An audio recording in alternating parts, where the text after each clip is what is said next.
Welcome to the Chromaniacs, your weekly look inside San Diego FC and MLS. My name's Craig Elston, joined as always by my Chromaniacs, Tony Sanchez. I almost said Tony Pena. Alex Pena and Tony Sanchez. Is this a live show? 3, 2, 1. I'm joined by my Chromaniacs, Tony Sanchez and Alex Pena. It's a live show now. What's up, Tony? Oh man, it's been a good week. It's been a long week. This humidity has got me crazy. I even did something crazy, and I just decided let's just. Mm-hmm.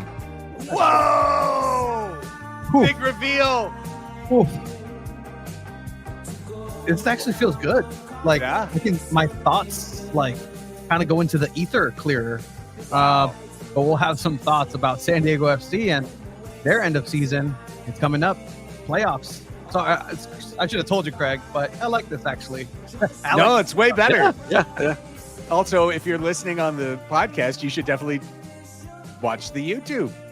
Absolutely. See Tony's new look. Yeah, take a look. Looks good, Tony. These dreads were not cheap, guys. So go watch the video. Reminds me of G.I. Jane, like the big reveal in the middle of the movie. Like right hey. Whoa! Demi Moore with a shaved head. Holy cow! Let's go all in. Yeah, and yeah, Tony, you look good. Craig, even better. I mean, wave jersey on tonight. And man, yeah, it's been a weird one here in San Diego with the weather, thunderstorms, rain. We got an Atlanta United match coming up at Atlanta, and that's gonna be something to preview because hey, they get to play it on a turf field again.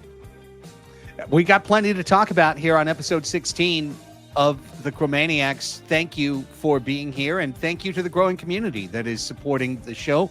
We do see it in the numbers. We're still a young show. We're a new show, but thank you for being here. Please follow us on Instagram at the Chromaniacs. Across the 400 follower. I mean, it's modest. I just watched while I was at the gym, guys, Influencers Survivor, where they send out like 8 influencers to Fiji to play 36 hours of Survivor, and like each of them are popping up. Somebody who I used to work with at SanDiego.Futbol, Hannah Kosh, was there. 300,000 Instagram followers. I'm like, oh my god, that's like a burden, isn't it? If you have 300,000 Instagram followers, like you have to feed the ever-growing mob. That's how we feel with 402. Just feeding the ever-growing mob. So much content, so much. What are we going to do with it?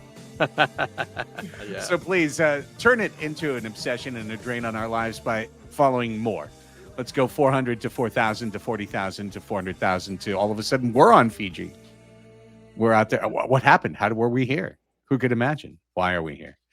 Large questions to be explored if we get to 400,000 followers at any point in the next year. Why? How? What happened to this team? Did we just beat Barcelona? Like what happened? They won the World Cup, Craig. Yeah, exactly. Mm-hmm. What's going on?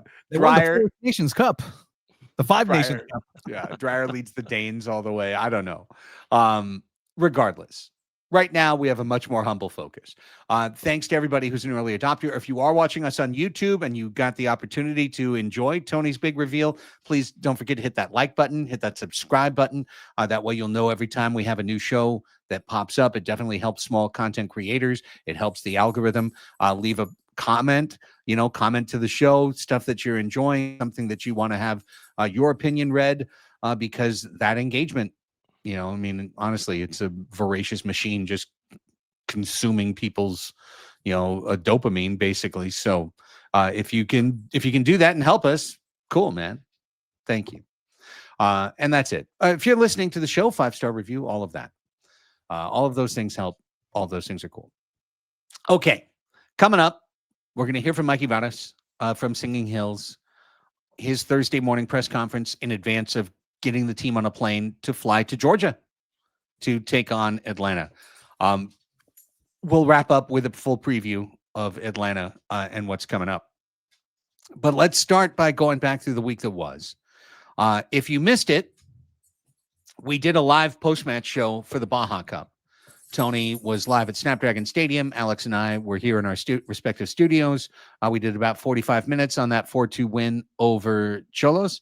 So we probably won't do a lot on that game in this particular podcast, but we invite you to go back and check that out. It's right behind you in the feed. It's only a day or two old. So go check that out. Check out our thoughts. Overall, it was a super, super successful night. I guess we could just tag it like that, guys. 29,000, almost 30,000. It was a really, really successful night.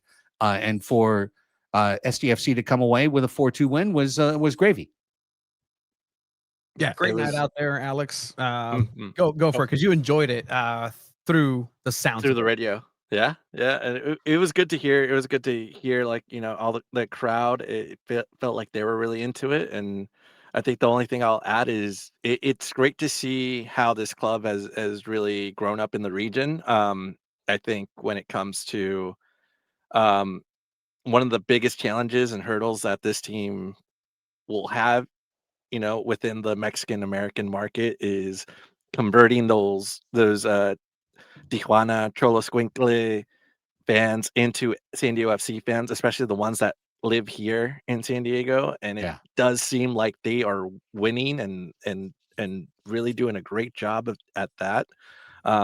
Where you could see that, hey, this can be my San Diego team over there in Tijuana. They can be my Liga MX team, and and both sides of the border can prosper here. So that's really good that the club is really getting over that hurdle.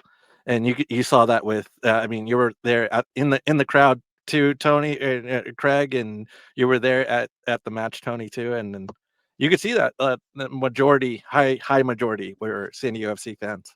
Tuesday night, a friendly Snapdragon. It was raining. It was muggy, like early in the day. Like, it's not a pleasant San Diego day, but everybody wanted to go out there because it's a cool little tradition. I really like the trophy, actually. And, congratulations and kudos to them. But that's what Mikey Varas was speaking of post-match and in the availability today, about just that winning mentality and literally the mechanic, the muscle memory of lifting something and being, the winner.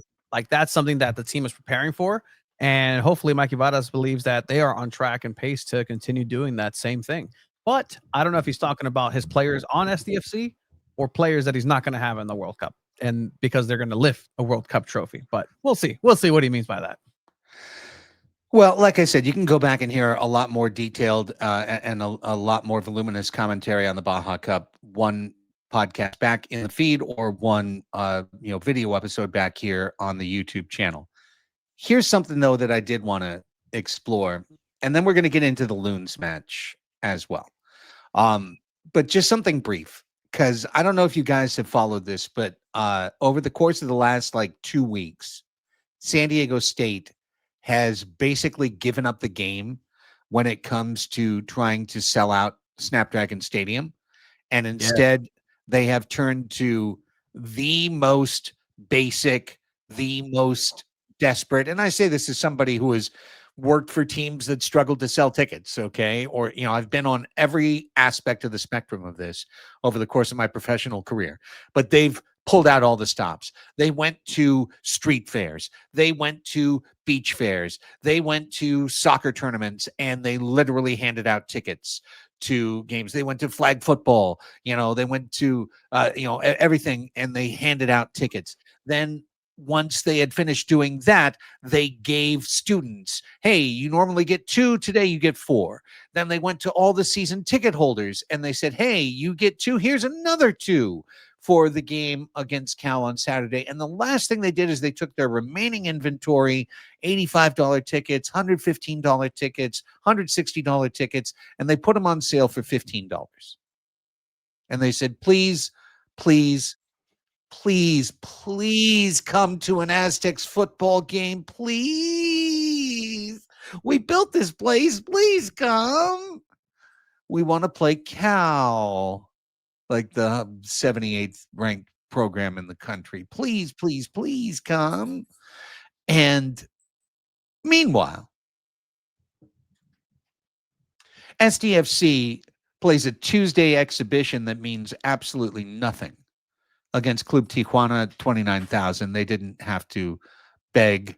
They didn't have to paper the crowd. The crowd came. The crowd comes for this club. And I'm going to say, I'm not just doing this to pick on San Diego State, but I'm doing it to point out that what San Diego State has never done in all these years and decades is create a culture of a product that you want to support, that's entertaining, that's vibrant, that's exciting, that gives it back to you, that you want to support. They don't. SDFC did the groundwork for 18 months leading up to this season, and it's paid off. They did a great job. It continues to pay off. Even on their lowest selling days, SDFC is kicking the ass of the San Diego State Athletic Department that is now debasing themselves, going back to year one Steve Fisher with tickets hanging out of his pockets going, hey, who wants to go to the game? Who wants to go to the game? Like, that's what they're doing, begging people. Please come see our football program that we spent so much money politically to deny a soccer stadium being built. And then we had our cake and we're eating it too. Well, now it's the soccer product that's keeping your stadium alive. It's not your vibrant concert, schedule. And it's certainly not San Diego State. It's SDFC and it's Wave. Wave outdraws you. Okay? So for all the folks that love to comment on my Instagram when I put up a picture, they go, oh, plenty of seats available at the Wave match. I'm like, yeah, well, imagine if I was doing this at an Aztec game. So, like, honestly, SDSU, I appreciate you showing the rest of San Diego where you are on the totem pole, which is ground surrounding you at the absolute bottom, because a Tuesday match with players wearing numbers 202 and 278, out there, and players that can't be referred to by their name, GP 37, ripping it up. Like, that game got 29,000. You're playing Cal. You're going to announce whatever you announce, and like 15,000 people are going to go to your game. Yeah. It's sad. It's sad. Like, this is what they wanted. This is exactly what they wanted. They have their stadium. They have their classroom. You're soon to have, that vibrance, just pre-match Callejon that was established for the first couple of San Diego FC home matches. Yeah, it's moved. It's the vibes are being held elsewhere, but you lose that purple lot. Like, it became a thing. Hey, meet at the purple lot. Meet here. You know that as soon as you come in through that left, if you're coming off the 805, the 8 or the 805, wherever you're coming off Friars Road, first thing you see are those flags. Now the first thing you see is construction, and get used to it, because that's going to be there for years, and it's not going to stop anytime soon. So what's going to end up happening is, these cool little tenants that you're charging an arm and a leg for the next couple of years, the next couple of years are already ticking. And I think the time between now and those contracts being up is going to go quickly for San Diego State. And they either, really kind of get with it and be, I guess, a little nicer and just be, okay, realize that you're not the A side in the events totem pole. A concert, San Diego FC, San Diego Wave. Heck, even Legion games were doing well there. Marshmallow performed there, and that got people out there. I don't know what San Diego State has to offer, and like this, different discussion for sports in general, but like, I don't know anybody who picked up College 25, the new video game, after all these years, and said, I want to pick up San Diego State and play as them. That, again, that's a further discussion, but right now the soccerverse is taking full advantage of what everybody knew back in Soccer City, is that people want to play soccer, people want to see soccer, and they want to see it at the highest caliber, and they're getting it at Snapdragon Stadium. That's exactly what they're getting. And number one, it was very lucky and fortunate that this game, Mexican Independence Day, just happened to land when the Padres were out of town. Who knows what the attendance might be, but it was still a good draw. Number two is the whole who's watching college football anymore, really? I mean, the rules have changed, the structure has changed, and even back when San Diego State were making bowl games and winning them, were they really drawing that many people? No. Yeah, so it I was telling my son about this the other it day was because never a big deal. Yeah, it was because never a big deal. like my son now has friends that are like on the freshman football team at Helix, and he wants to go tomorrow night to see them to see the varsity team get crushed, I'm sure, by Cathedral. But he said the other day when we were driving to school, it was he heard Ben and Woods talking about this, about the ticket giveaway, and he's like, oh yeah, my friend said that San Diego State, they're Division 1, but they're like bottom Division 1. I said, well, yeah, I mean, it's kind of true. And the problem with San Diego State is when they were good in such a meaningless way. Watch this team beat Reno in order to get to the Potato Bowl where they face Air Force and win or lose. Like, wow, that was so exciting.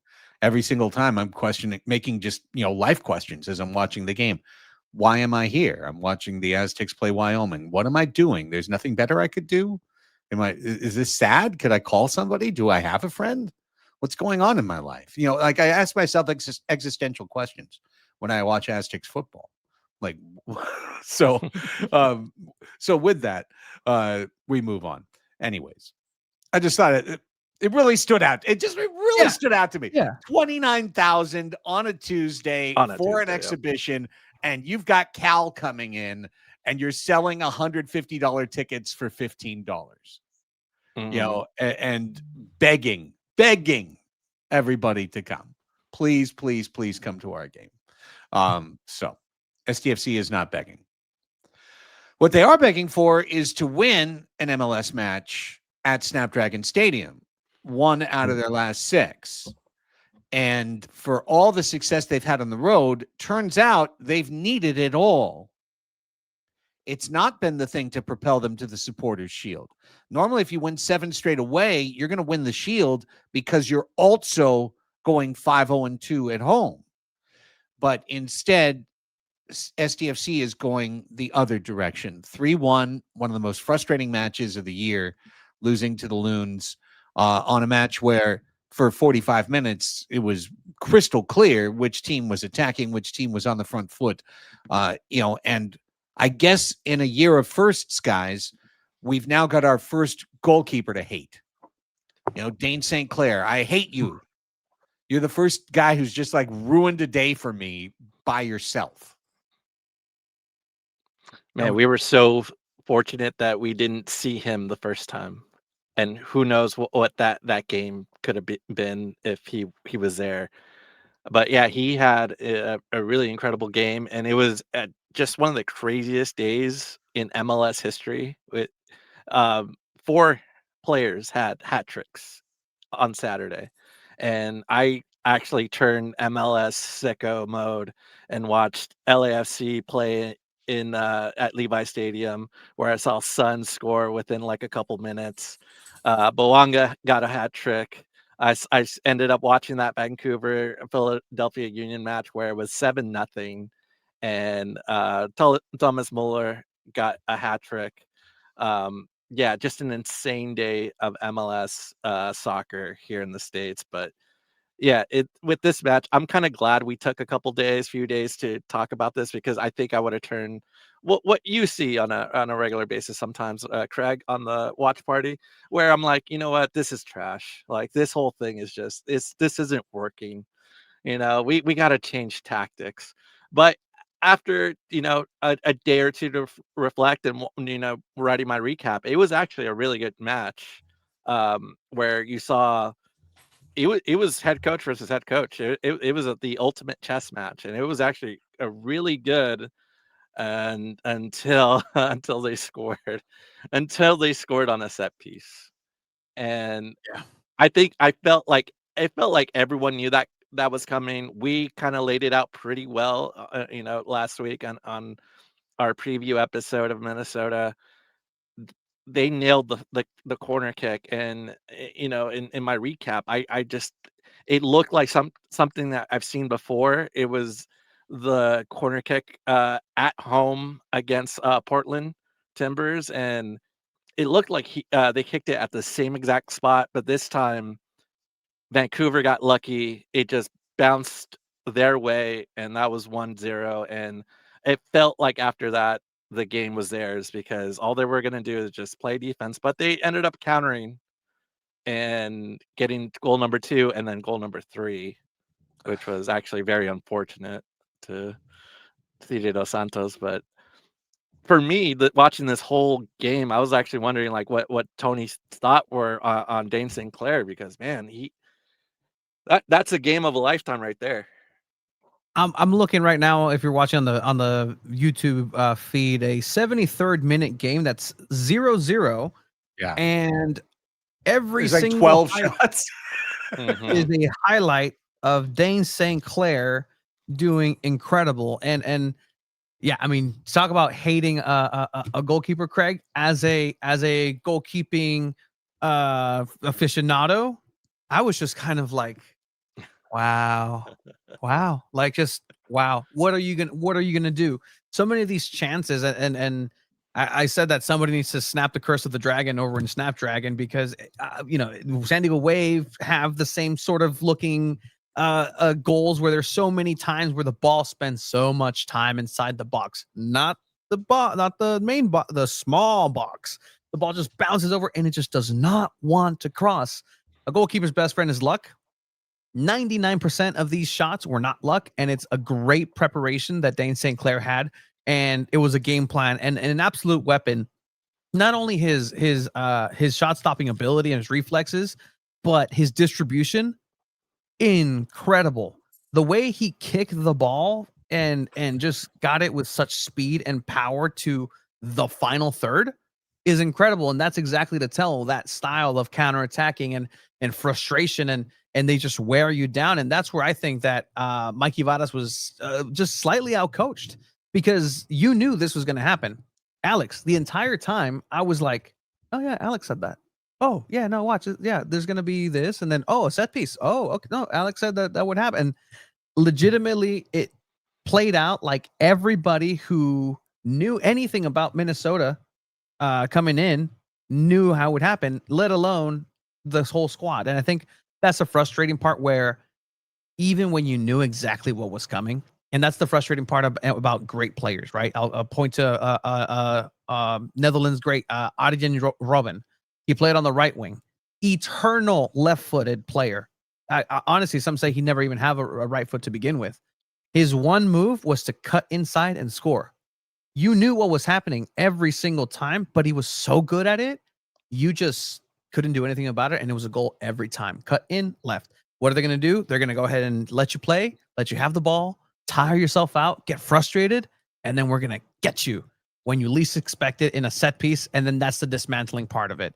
And this is where San Diego FC needs to be prepared for these teams, because this is how they're going to play. Minnesota has been playing like this entire time. To win tournaments, which is the playoffs, let me tell you, that's a tournament. The playoffs is a tournament. You 100%. need to play smart and conservative. Minnesota's been perfecting that this entire time, where San Diego FC is kind of on the other side of weathering a storm of offense. The teams that are in the playoffs are on the other side of things. They know how to score when they need to. They're lethal, and they're going to take care of business, especially when you allow,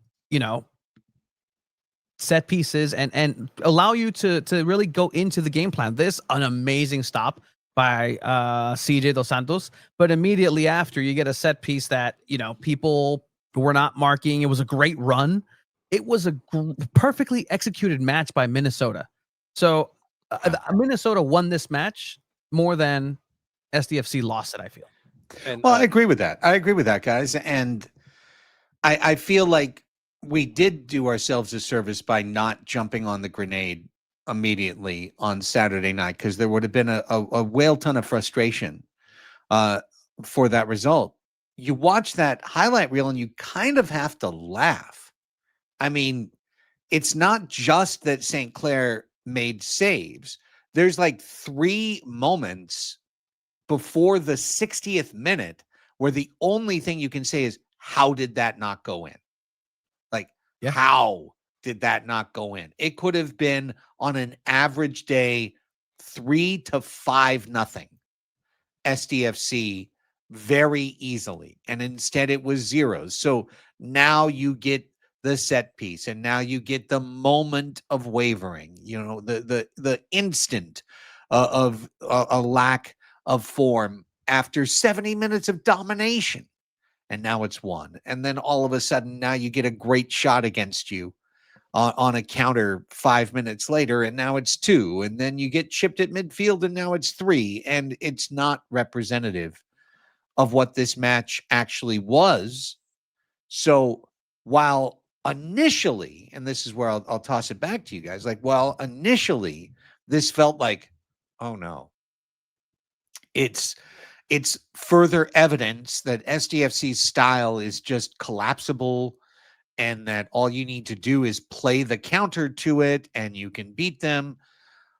I look at this and I say 9 out of 10 times San Diego gets 3 points out of this particular run of play. If you could just replicate the run of play, they get 3 points out of this 9 out of 10 times. And this was the time that the goalkeeper stood on his head and played, God level, and forced it the complete other way.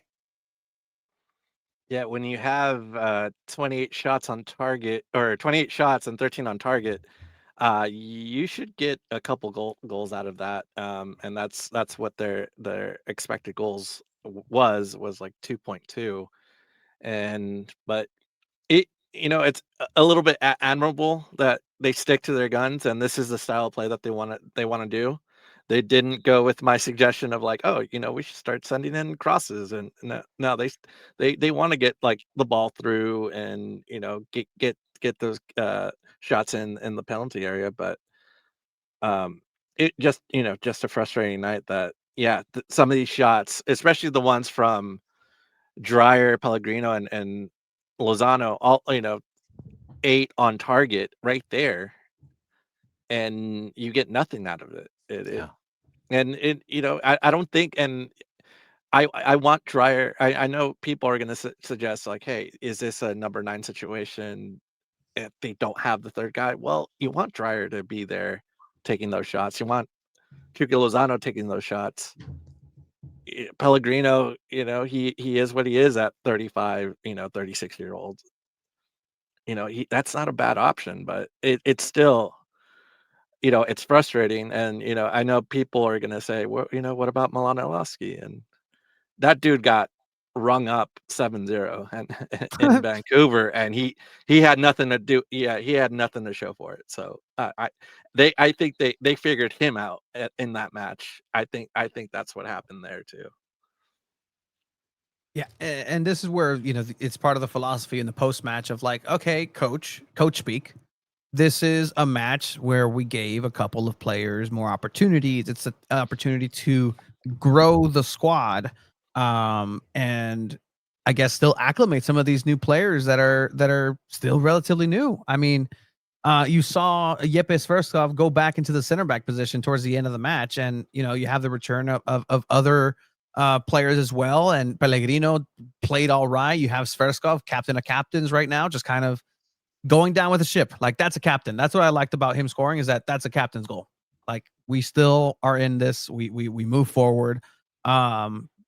Very disappointed, but still, that's the difference. And when it comes to playoff, this is what it's going to be like. But let me tell you, right? You can play the game of your life in playoffs for round 1 and lose the same way, 3-1. But then game 2, you can adjust. And does this team have the ability to adjust in those moments? I'm not too sure what that looks like because of the stubbornness. Yeah.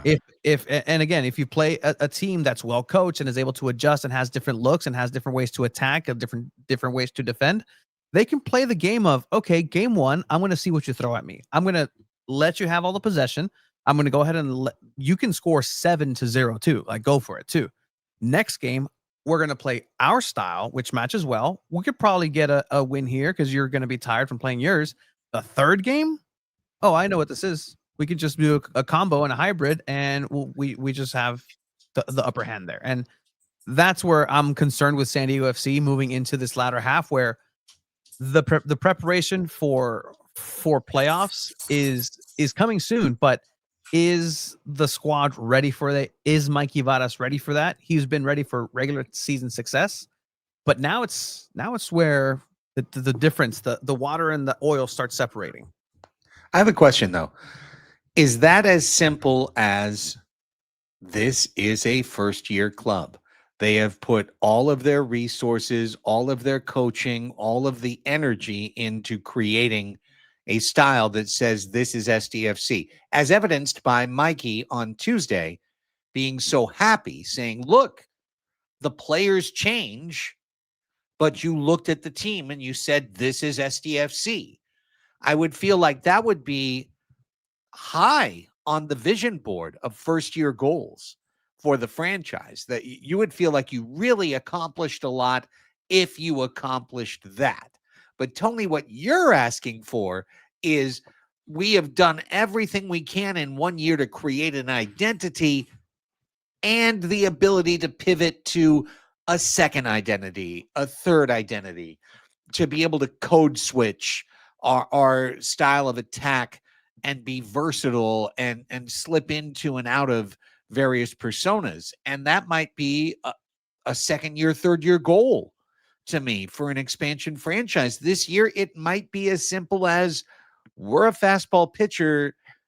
We've got this one slider, and if we're on, we're going to beat you. But if you have the counter, you might have the counter for us this year.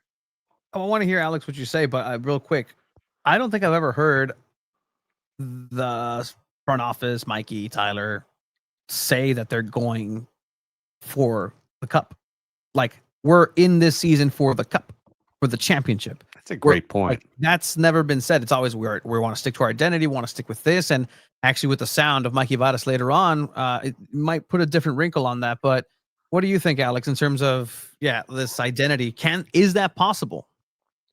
Man, so for the past 2 seasons, I watched a coach, Ange Postecoglou, say, "This is who we are, mate. This is who we are." I mean, and that's kind of how I see this playing out. Of like, yeah, this is who we are, mate. We're gonna, stay on the front foot, have this 4-4-3, 4-3, 4-4-3.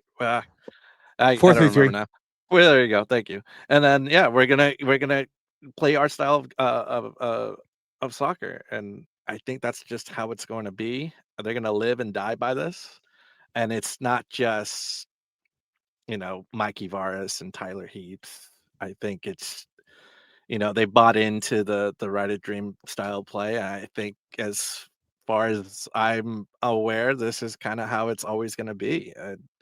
Um, like I said, there was only very minimal crosses from into the penalty area, which they only had 3, and they're from Chucky, Lozano, Anders Dreyer, and Yepet Verskov, and that's not who I want to see do that. I would prefer see the fullbacks do more of that, but that's the style of play. That's who they are. I mean, they want to get the ball through the penalty area, have their midfielders pass into Dreyer, Chucky, and I think you're right, Tony. I think they're just gonna be stubborn with it, and I think the only time they'll change is for a big match like we saw with LAFC, where they will, park the bus, play a little bit more defensive late in the match, because that's as said, Ange Postecoglou never changed his tactics until there was something on the line, and about 3 times in Europa League, he did that, and in the championship, he parked the bus for the first once he took the lead against Manchester United, he parked the bus, and that was the game. So I think that's when there's something on the line, I think they will change tactics. But then I would push back with, well, don't you have to practice that in real time? Don't you have to park the bus? And because with parking the bus, Right. it's an art. It's an art to be able to go to the corner and fight off 2 attackers and spend 10 seconds there and not lose the ball and give up a corner, or you'd rather give a throw in than a corner, or those types of situations. You have to be just be ready to get scored on. But if you are, also be ready to turn it around and score on the other side. And my biggest question with whenever I see either Wave or SDFC or anybody really is, who on the bench is that player to unlock a specific game? I don't see there being a lot of players on the bench that can do that. And on top of that, if that's not the solution, then you need a structure change of formation. Does Mikey Varas have the courage to say, to hell with Right to Dream, I need my team to win. I'm going to go ahead and do what's needed. Is that even on the table? Is that even optional for him? If he said to hell with Right to Dream, do they go, well, okay, cool, please enjoy your next job?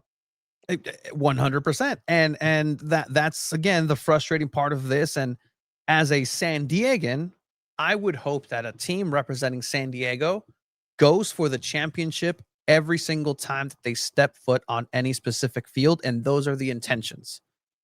Is that what San Diego FC is intending? Well, it wasn't originally. You spoke to Mikey, Craig, one of the first people to speak to Mikey on his official capacity, and he was like, "Yeah, I hope we make playoffs." I remember that interview very clearly, and that was the intent. There was never a playbook to say, "Hey, what happens if we're first place in the Western Division? There's only one home game left." That, I don't think that was ever factored in, but you have to be ready for that. And that's where San Diego can now have an opportunity to either really reward the people who have been following them and say, this is what we have, this is who we will be, but still able to adjust, or just another San Diego team to look forward to. Okay, hang on. This is a first year expansion club that's going to set 1 or 2 or 3 records. Yeah. For MLS. If they don't win MLS Cup, they don't get tossed into the San Diego bin. Fair enough. Oh no, San Diego. Like, this team is an unqualified success. I don't expect them to win MLS Cup. I never have. And you just said it, Tony. They've never said it. They've never said it once. You know, at some point in a relationship, the words matter. And they've never said the words of commitment to, we're here to win MLS Cup. They've said that they're here for a good time. You know, like we're here to show you who we are. And in the first year, that's all you can truly ask for. And if who they are is enough to win a championship in the first year, it's one of the great sports stories of any of our lifetimes. It might be the greatest sports story of any of our personal lifetimes. If they do that, if they don't, it's expected. It's expected. They're not supposed to win this year because Minnesota has years of experience to know when to, even Vancouver has more experience to LAFC. Holy cow. Experience on experience on experience. And we could go down the list of teams that are going to know how to react to a situation, whereas our guys are kind of presenting that same show. You know, we've come up with the first album and it's a killer, but now everyone can sing along, you know, and everyone else in all the other cities can sing along too. So I would be stunned in the most pleasant way ever if they show the maturity to go through a full Pokemon evolution in one season and be able to be something that they were not in a winning way in the playoffs. I think otherwise we're just going to ride this until it stops. Yeah, I think so. I think that's how they feel too. They're riding the wave as far as they can. And, you know, if we can pick up a shield, if we can make it to, you know, the Western Conference final, I think, or even the MLS If Cup, we make it to the Western Conference final, I'm going to lose my mind. Yeah, that'd be fun. Yeah. I mean, honestly, the second round to me is above and beyond A+. Mm-hmm. even losing in the first round is like, hey, we had an incredible year. We had an incredible year. It didn't work out in this stupid playoff series. Let's go be English football instead, whatever. But like, if we make the second round, that's sick. If we make the conference finals, are you fucking kidding me? Like, sorry to curse. Sorry to throw the E-tab up. But like, if we make the conference finals, I guess I just have a simple point. I don't have expectations. I've never had them. This is a first-year team. This is Camelot. This is a magic carpet ride. We're going to set records. We're drawing 29,000 on a Tuesday without giving away tickets at street fairs. Like, it's incredible what this team has accomplished. Winning in the playoffs would be mind blown. But you would like for them to try to manifest it. I mean, sure. Yeah. I'm not saying don't win. I'm not saying we should not win in the playoffs. We should win in the playoffs. Yeah, but at least be prepared for as good of a showing as you've been showing in regular season, or at least have that intent. And I think that's where I hope that San Diego's ready for that, because I agree. I think everybody, if the season ended right now with no championship, no title, legendary season, hands down. But now that you're here with a data input, with what we've seen with the MVP candidate, I think I hope that they're just prepared for the brighter lights, and that's all I can ask for from them. I got triggered on the San Diego thing. Oh, San Diego team. Well, here's something that's in the agenda. Alex, the SDFC needs to finish top 4 in MLS, and if they do, automatic qualifier. Next year, we're playing international soccer that's way more meaningful than Leagues Cup. We're playing CONCACAF. We're playing Champions Cup. I of all the things for Wave in their misbegotten season last year, the one thing that kept me going was like, we're in CONCACAF Champions Cup. Like, we've got a real thing to play for, even if league is crap, and who knows, second-year team, regression to mean, all these other things, what next year's going to bring. But if we're in Champions Cup next year, that's something to think about. Yeah, it's a really exciting tournament.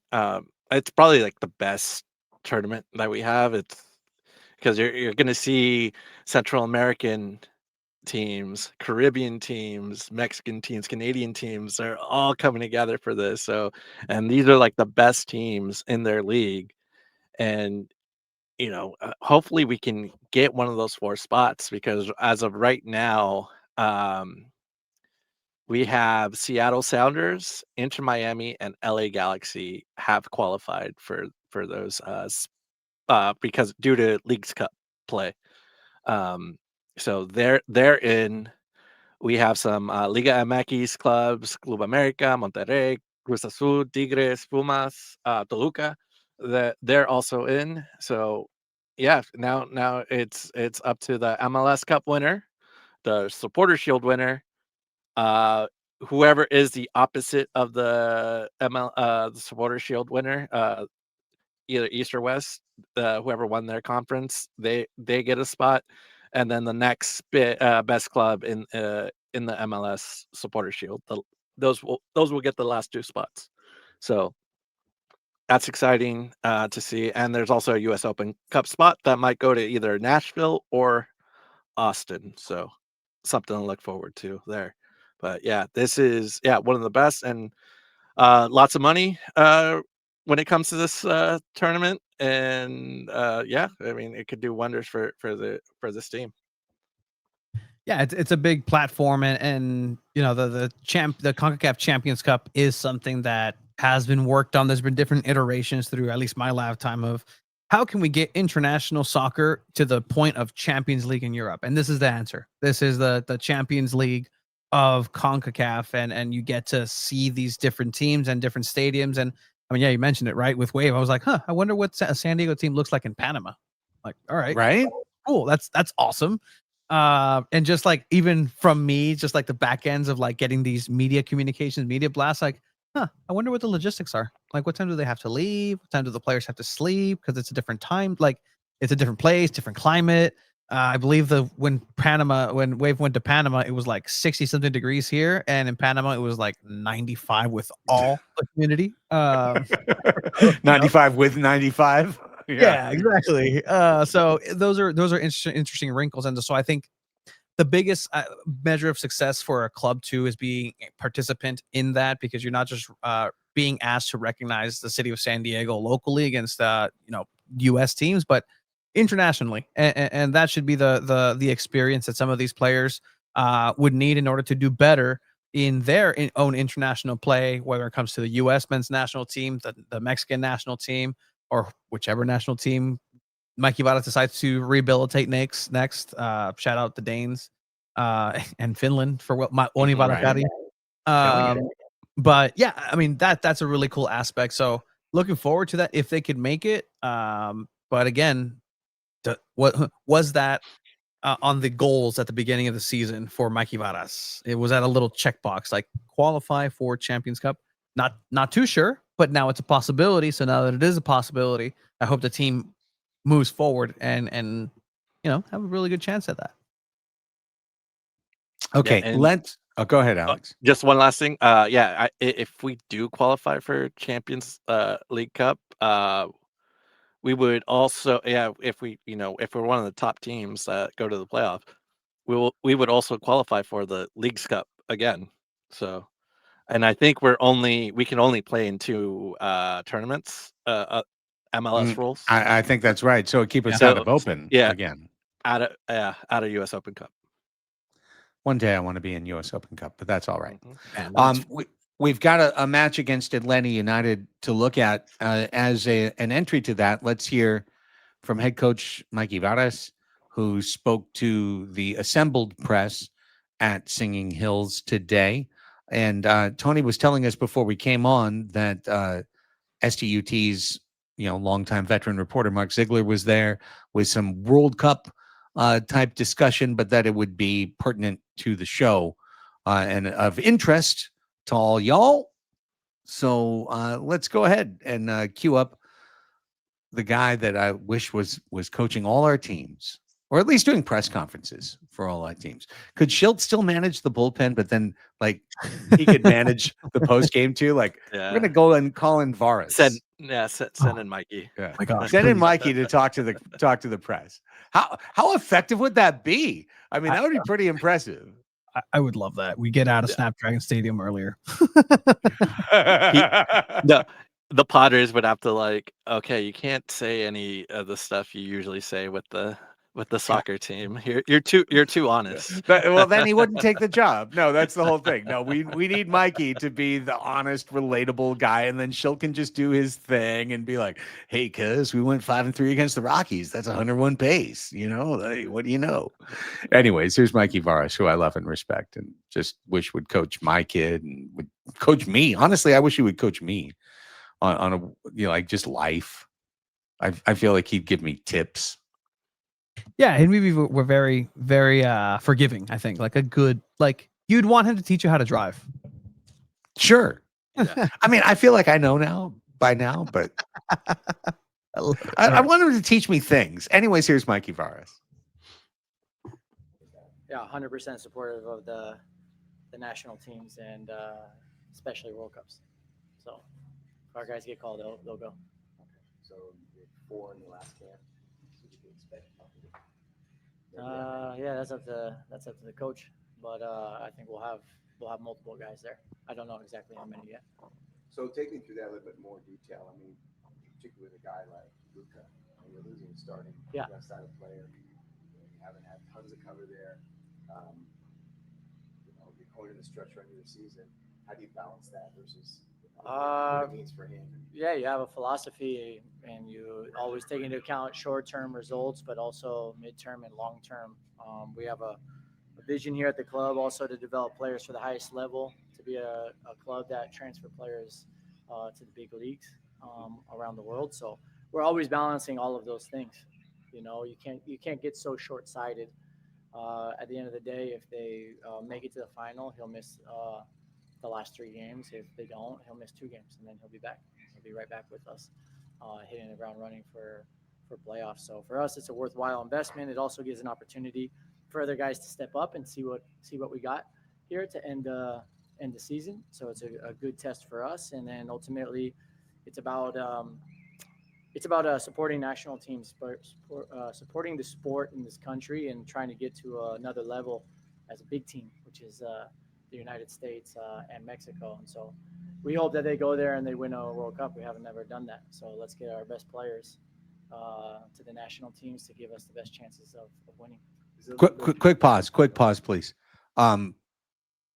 What an answer for the future head coach of the U.S. men's national team, saying what he wants every club coach in MLS to say. We support our national teams. The players go when they're called. They'll come back when they're ready. It benefits everybody. Rising tide. We want to be a club that puts players on big teams. Every single thing he said there, he also wants to benefit from in 2030 or 2034. Yeah, that's exactly what it is, Alex. Oh man, yeah, he's playing the part of a U.S. men's national team coach right there. And yeah, hopefully, the other teams listen, and they give the best players out to the U.S. men's national team too. And yeah, it kind of seems like he's gunning for that job if Pochettino can't get his act together. So that would be a bad, very bad for us. It doesn't matter. He's not going to be here for a long time, but it's a good time while he's here. Let's hear some more from Mikey Vadas. I just love that answer so much because it was so obvious where that was going. All right, more from Mikey. He'll point to this interview on his resume for it. You've worked in a national program. You've worked with youth national teams, so you see the other side. Maybe some coaches. I would say no, because we had the same philosophy when I was in Dallas. Paxton Pomacall was a starter for us. Edwin Cerrillo was a starter for us. Brandon Cerveño was a key member. We released all those guys to the U20 World Cup, and for us, for me, where I come from, my background, why I'm such a good match, I think here with Right to Dream and the ownership group and with San Diego is we're all aligned in that. There's a bigger picture always at play, and we want to be a part of that success. Last thing on that, does it help a little bit in recruitment when you do have a philosophy of A, playing young guys, but B, also releasing them for national team duty to get those guys to come? I hope so. Luka talked about that. He said, we get to camp, some of these guys don't play. Yeah. And we all look at them going, man, you get a lot of minutes. Yeah. I want to be in your situation. I hope so. I think those guys can answer that question a little bit better, but I think logic would tell me that young players will want to come here if they have talent and character, because they see that we're willing to play young players and we're willing to support our national teams at all ages. So, Mike. He went on to say, yeah, Minnesota, Atlanta United, identity, comeback, bounce back game. That's what you need to hear from that rest of a thing. But what we've heard. But I really found that interesting, Craig. Just that little detour, because it is coming up, right? You are going to be missing a lot of important players potentially, because every player is an important player, especially with the depth that you have. But as in terms of a right now coach, is that what the fan base wants to hear in terms of trying to gun out for this playoff push, this long-term project? Like, I understand that, but going back to the San Diego thing, as a San Diego fan. Okay, but here's the thing. It's a great discussion topic, but I'm going to refer you back to a week ago when I was in the KUSI studios in the morning, and Paul Rudy asked a very honest question. Is that if SDFC wins MLS, is that a parade-worthy event for San Diego? He literally didn't know. He knows that if Cathedral wins the state football championship, there's not going to be a parade down Harbor Drive. He understands that if the Aztecs win the Mountain West, there's not going to be a parade down Mountain Drive. He knows if the Sockers win MASL or the Seals win National Lacrosse League, there might be a celebration at their respective arenas, but there's not going to be a parade. But yes, there's going to be a parade if SDFC wins. But along those lines, what I really feel is that these guys are smartly utilizing the capital that they have for year one. Because down the road, there will be fans who feel like, hang on, this is our year. You got to win MLS Cup this year. But that's not this year. This year is Camelot. This is year one. We would have accepted every result. We would have accepted 15th place if it was done with heart, with promise for the future. If young guys were playing and we were losing all the time, but we saw the basis of it, we would have accepted that. A 6-win season, a 11-win season, whatever. I don't know, an 8-win season, something that showed promise. We would have accepted it. They've come out on the 98th percentile, but they've never said, okay, we're MLS Cup champion pedigree. This is our club. This is our identity. You heard Mikey say it there. He goes, this is actually, it was my favorite part. He goes, this is why I'm a good fit here. I'm like, oh, you still see yourself in this. I appreciate that. You haven't completely thought about your next job yet, because you're going to have another job. You're so good. But like he said, that this is what we're about. We're about more than just the product on the field. And he's right. And it's tough to sell, but it's easiest year one. It's easiest this year. So it's a critical message to enforce, reinforce, and put into your DNA this year. So some brilliant stuff. Plus, he wants to be the men's team coach in 30 or 34. I have a question real quick. How do we feel about Luca Bombino potentially missing? It seems like what he said was he would miss 2 matches, and I'm guessing those are the San Jose and Houston Dynamo matches. And then if the U.S. under-20s go far enough to the championship, he would miss the Portland match. So that's 3 matches. 3 matches against playoff teams, and they're going to be fighting for their spots. So how do we feel about Luca Bombino potentially missing those matches? I would like to recluse myself from this discussion, as I am a Mexican national team fan, and the successes of Luca Bombino are directly contradictory to my personal feelings towards national team play. And yeah, so Craig. As a Mikey Vadas acolyte who was watching the video and thinking to myself, if there was one great gift I could get for 2025, it would be the Mikey Vadas quarter zip pull as San Diego FC with the little MV underneath the crest. Like, if anyone wants to get me that for Christmas, that would probably be my favorite thing, and I'd wear it all the time. So I'm in the Mikey Vadas Marching and Chatter Society over here. I think what he said, I agree. So it's good, and we're doing the right thing, and we're putting the club's true identity and heart forward. So if they miss 2 or 3 matches, who cares? We're serving the greater good.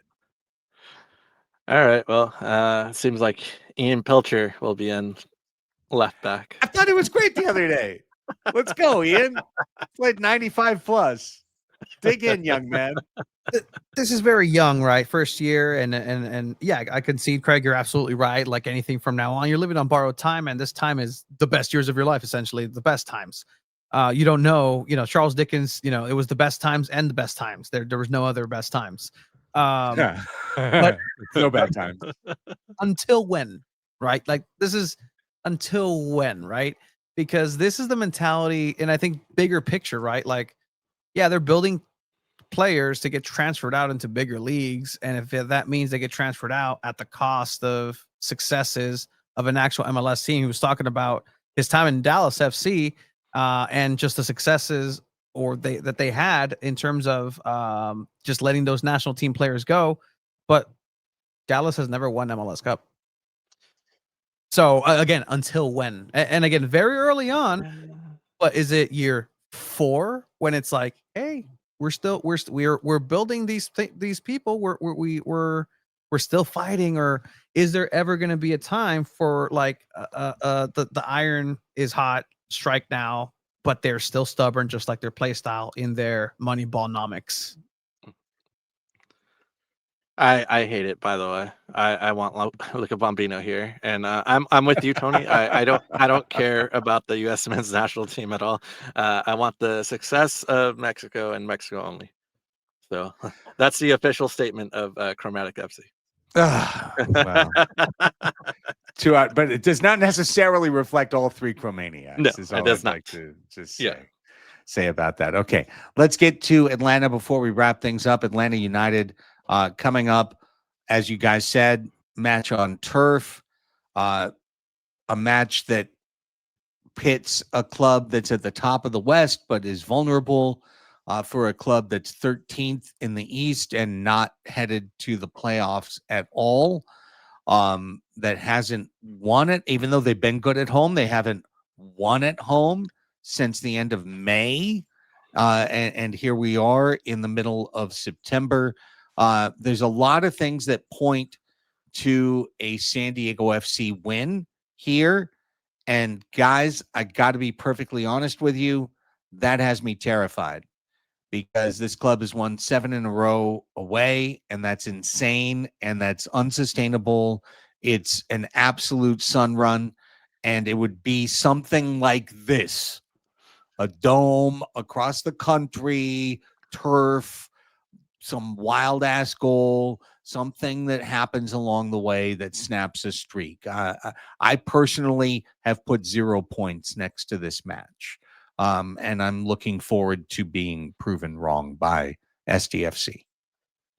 Well, Atlanta United was also caught in the crazy whirlwind that was Saturday night.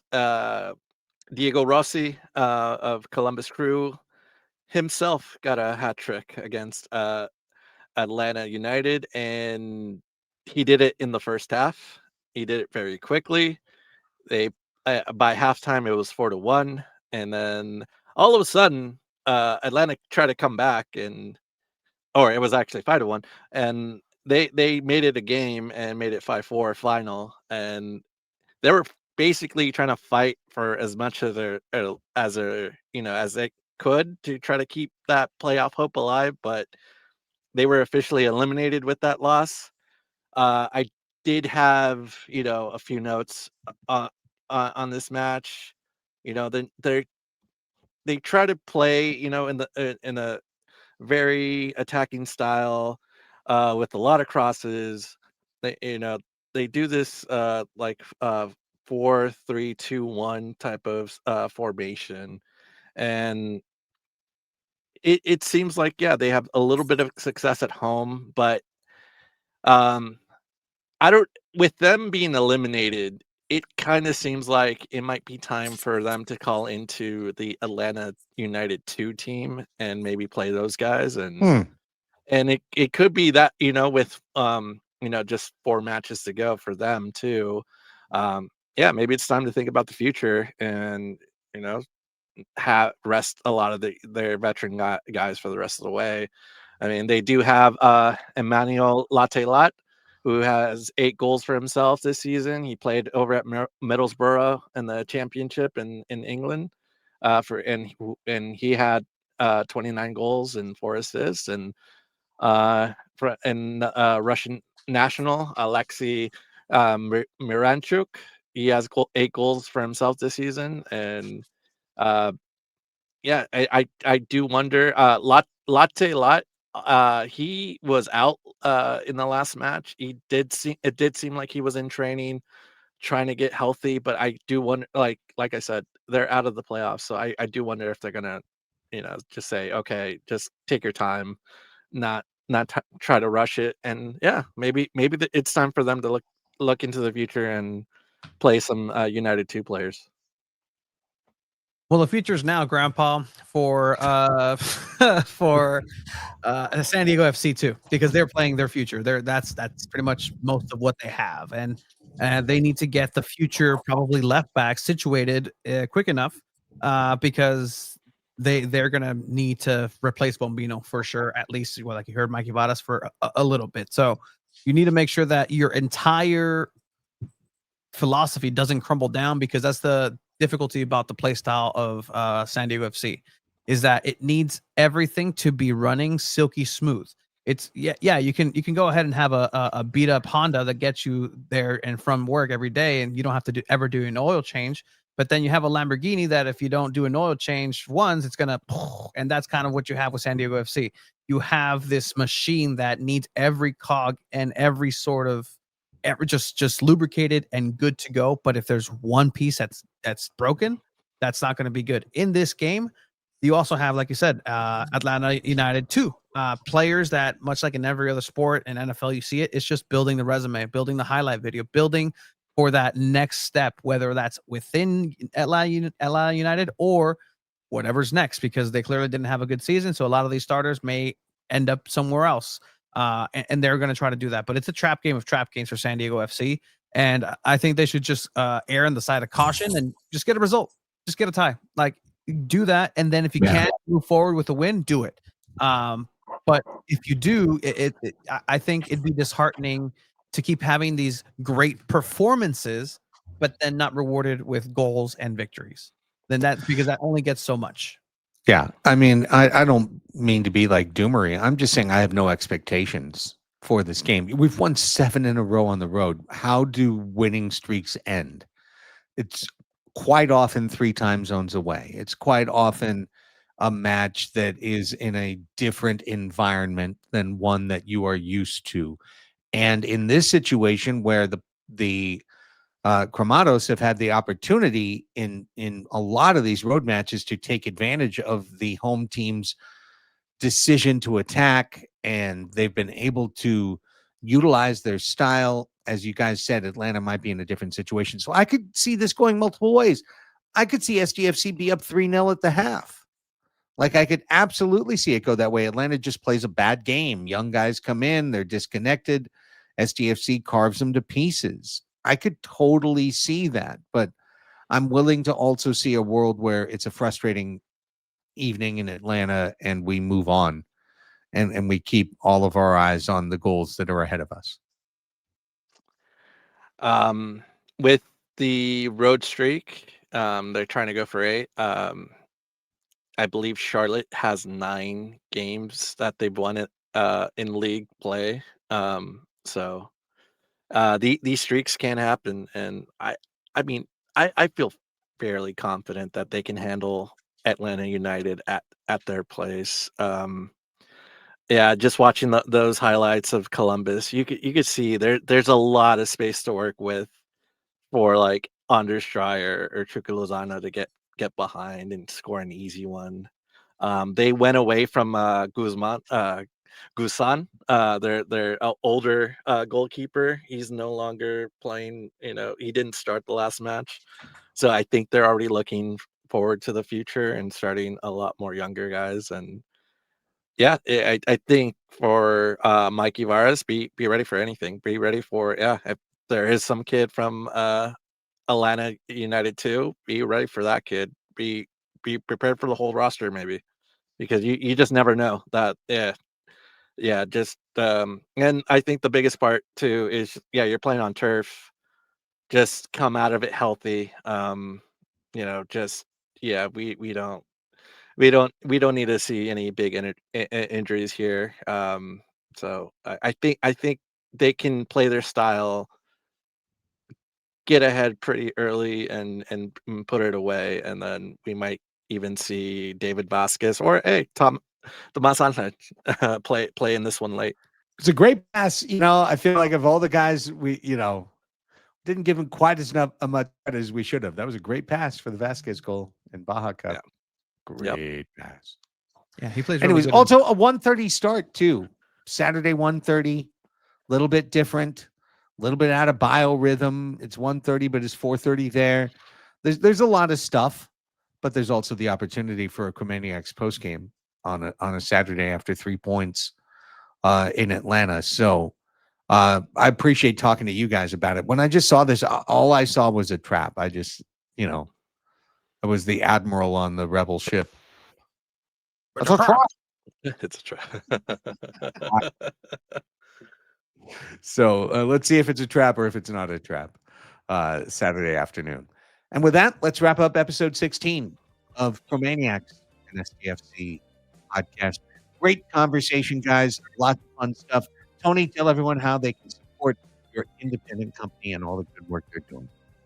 Absolutely. It's going to be at SanDiego.Futbol. That is the website. You can find the Chromaniacs on video. 2 balls and a mic, 294 episodes in a row, and World Cup bound, hopefully, as a group. So we'll make it out there. SanDiego.Futbol, Instagram, everything that you need.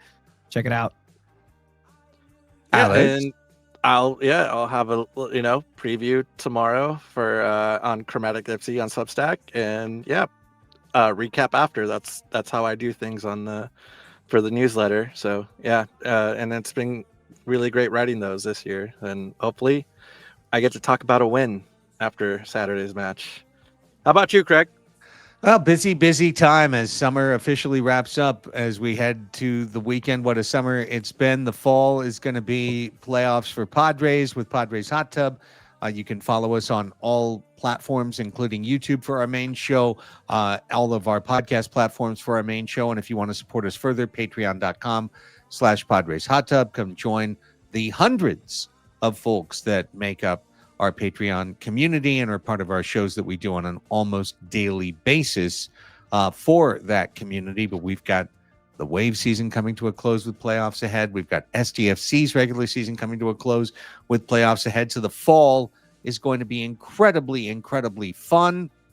Thanks to everybody who found this show over the course of the last 4 months as we've grown into just the small place that we are now. And follow us at Instagram at the Chromaniacs if you want to follow me personally at 619 Sports and Life. For Tony Sanchez and Alex Pena, I'm Craig Elston.